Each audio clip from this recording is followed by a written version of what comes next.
eventually, I guess, council will have with regards to the mayor and council salaries. Those are excluded from this.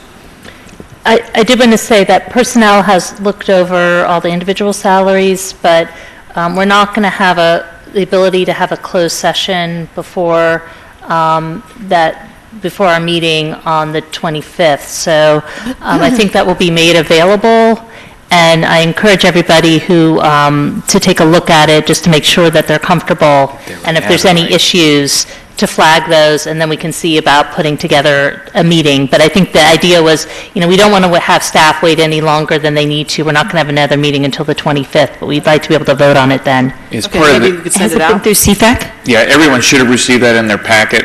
Okay. It shows the difference between them. If anyone has any questions, you can speak to Kathy or myself, and we'd be happy to sit down and go through what the rationale was. No. And CFAC also So will be has it getting been a through summary. CFAC? Yeah. It's on- It has not gone yet. It will be going. I just remember that was an issue Right. last year. Right. Okay. Can I ask a question? Why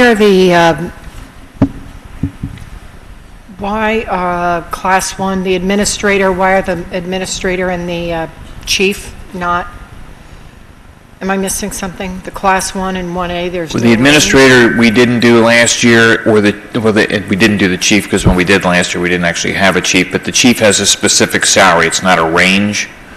We could put that in. I can't recall what the salary is off the top of my head. The administrator, we didn't include because that was contractual. So, again, that's up to you. We just, typically just include titles, so. If you want to add, I'm looking at something from 2013 that looks like there was a range. It doesn't matter, I guess. Okay.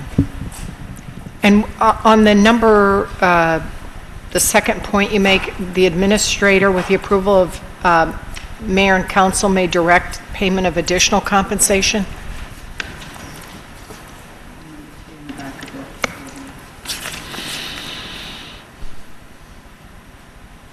well, let's say that if we were going to, throughout the year, we decided we wanted to give an employee a jump in salary because of a change in job duty, we would just come to you and say, that's what we want to do, and we could do that. Typically, that's done when you're going to do two salary resolutions.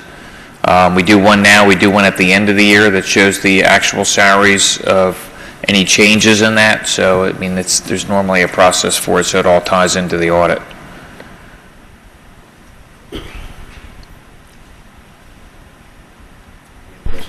Are there any other questions? And if not, is there a motion to introduce? Wait, can I just be... Yep, Ms. Butler. Can I just be clear on this? So you've got the backup detail with what will be the resolution, but are we just voting on the ordinance? Correct, you're only voting on the ordinance tonight. And then for introduction, you'll have a public hearing on the ordinance. If you adopt the ordinance, then you'll consider that. the resolution, correct. Okay. Sorry. Is there a motion to introduce? Second. It's moved by Mr. Miller and seconded by Mr. Liverman. And Madam Clerk, please call the roll. Ms. Howard? Yes. Ms. Crummiller? Yes. Mr. Miller? Yes. Mr. Liverman? Yes. Ms. Butler? Yes. Motion carries. Okay. And the public hearing for this ordinance will be on August 25th, 2014.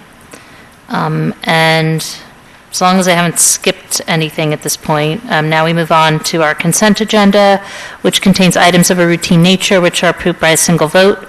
Item A, bills and claims. B, maintenance performance guarantees, Princeton University Sidewalk Extension Project, Faculty Road, Fitz-Randolph Road, South Drive, administrative waiver, completion time extension to August 31st, 2014. Greenview Avenue Properties, major site plan and lot consolidation, release of the performance guarantee, contingent receipt of acceptable maintenance guarantee. Westerly Road Church, completion time extension to November 6, 2014. Item C, 14-218, Fire Department membership, Kevin Quinn.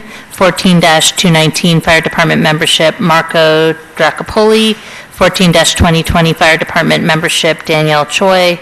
Item D, banner request, 14-221, Big Brothers Big Sisters to hang banner over Washington Road announcing Run for One from October 20th, 2014 to October 27th, 2014. Item 14-222, Princeton University Concerts, to hang a banner over Washington Road announcing the Fall Meet the Music program from November 3rd, 2014 to November 10th, 2014. 14-223, Princeton Triangle Club, to hang a banner over Washington Road announcing their show November 10th, 2014 to November 17th, 2014. Item E, 14-224, resolution authorizing a sewer refund for Block 202, Lot 11, for the years 2010 to 2014. Item G, 14-225, down payment assistant loan not to exceed $5,000. And is there a motion, or does anybody want any item removed off the consent agenda? Or is there a motion? I'll make a to approve? motion, I'll make a motion we vote in block, the bills and claims. I'll second. Just the bills and claims, or the whole? I'm sorry, the whole consent agenda. All right. The whole consent agenda. All right, moved by Mr. Liverman and seconded by Ms. Howard. All in favor? Aye. Aye. Any opposed? Okay, the consent agenda passes, and is there a motion to move into closed session? So moved. Moved by Mr. Miller, seconded by Ms. Butler. All in favor? Aye.